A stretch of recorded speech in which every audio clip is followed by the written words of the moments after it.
கங்கை கொண்ட சோழபுரம், வெற்றியின் மகுடம், கலையின் மணிமகுடம். அரையணை மிதந்து விரிகடல் சோழர் பரம், வானளவு கோபுரங்கள் எழுந்து வியக்கும் தரம். காவியமாய் நிற்கும் கற்களின் இசை, கங்கை கொண்ட சோழபுரமே. நீ சோழனின் உயிர்மை. தஞ்சை பெரிய கோயில், வானுக்கு நிகராய் நிமிர்ந்து நிற்கும் போது, அண்ணல் ராஜராஜனின் இளமைச் செல்வன், கலைப்புலத்தில் வீரமிகு மைந்தன் ராஜேந்திர சோழன். தந்தையின் புகழை மிஞ்சி, தன் பெயரை வரலாற்றின் ஒளியால் பொறிக்க துணிந்தான் அவன். ஒரு சிகரம் புனைந்தான், அது கங்கை கொண்ட சோழபுரம். சோழப் பேரரசின் பொற்காலத்தில் ராஜேந்திர சோழனால் எழுப்பப்பட்ட இக்கோயில், வடதிசை வெற்றிகளின் வீர முரசொலியை நிலை கொண்ட சிலையாய், வானளாவிய விமானமாய் நிலைநிறுத்திய சோழப் பேரரசின் கலை சிகரம். வெற்றியின் பெருவிழா, வடக்கு பாய்ந்த புலிக்கொடி. ஆழிக்கடல் ஓரமிருந்து கங்கை தாய் கரைவரை புலி பாய்ந்த பாதை, புகழ்மிகு கதைவரி. கலிங்கம் குதித்தது, வங்கம் பணிந்தது, கோசலம் கைதாழ்ந்தது. காவேரி கரையில் களிமண்ணும் செங்கல்லும் கருங்கல்லாய் மாற, தமிழ் மண்ணின் கலை சிறப்பு விண்ணை தொட்டது. அரியணை ஏறிய ராஜேந்திரன், தன் தந்தை ராஜராஜனின் கனவுகளை தாண்டி சோழப் பேரரசை புவியின் உச்சிக்கு கொண்டு சென்றான். கிபி 1012 முதல் 1044 வரை அவன் ஆண்ட காலம் சோழப் பேரரசின் பொற்காலமாய் போற்றப்பட்டது.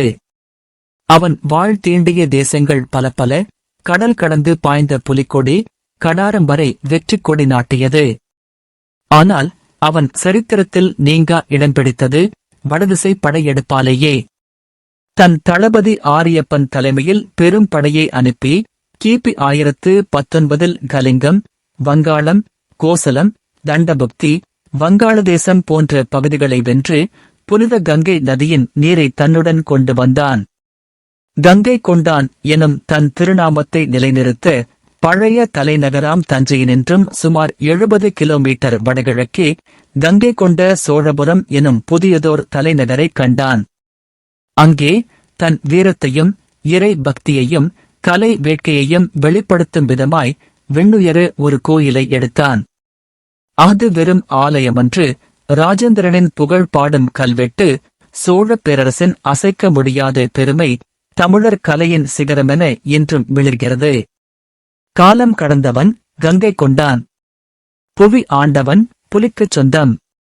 விண்ணில் நிலைக்கும் உன் புகழ், மண்ணில் வாழும் உன் கோயில்.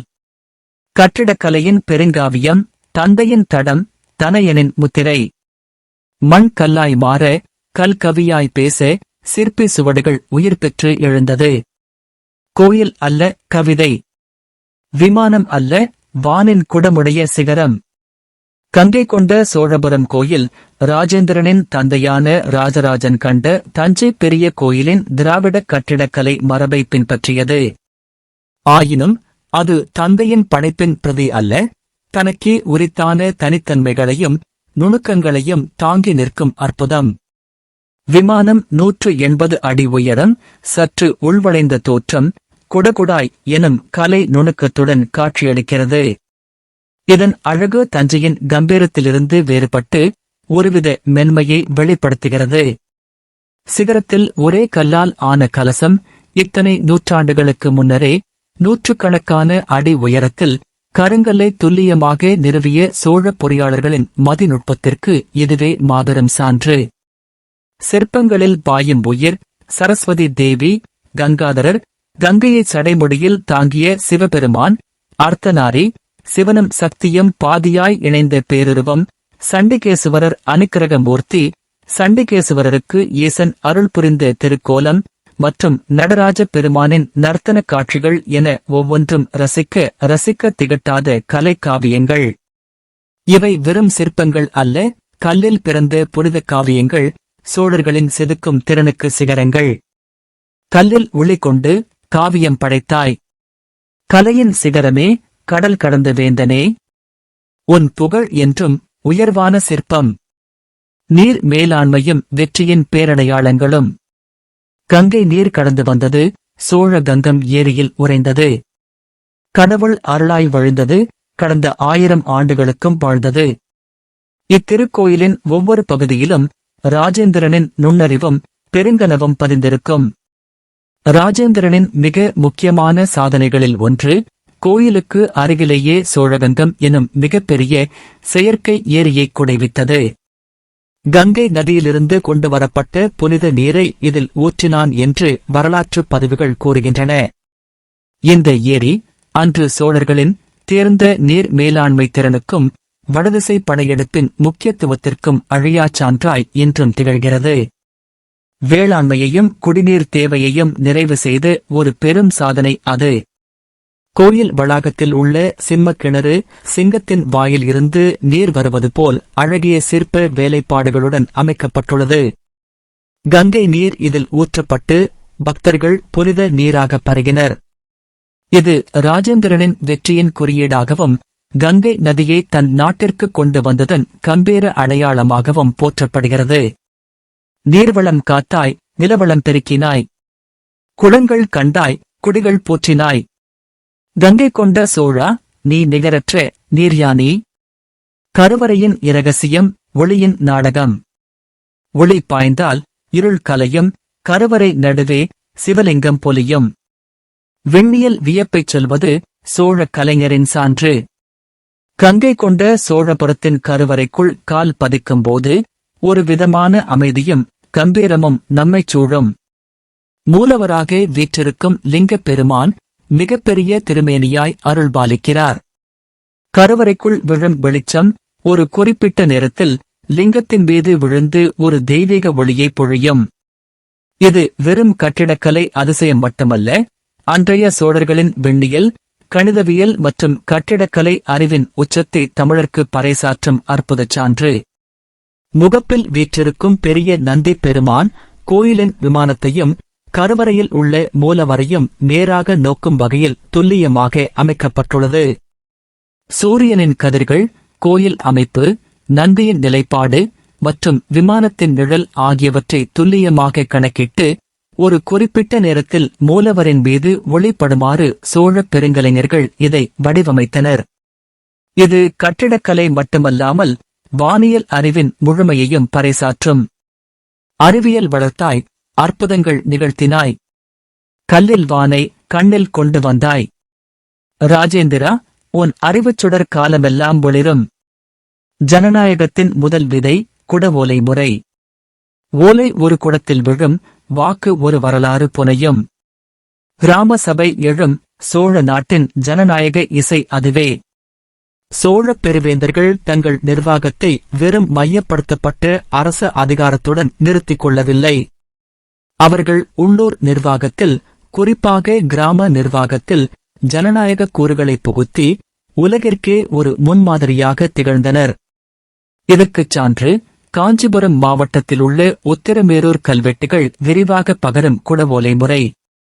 குடவோலை முறை என்பது கிராம சபை உறுப்பினர்களை தேர்ந்தெடுக்கும் ஒரு தனித்துவமான தேர்தல் முறையாகும். ஒரு கிராமத்தில் உள்ள அனைத்து தகுதியான ஆண் வாக்காளர்களும் பங்கேற்கும் இந்த தேர்தல் முறை பல நிபந்தனைகளையும் கட்டுப்பாடுகளையும் கொண்டிருந்தது.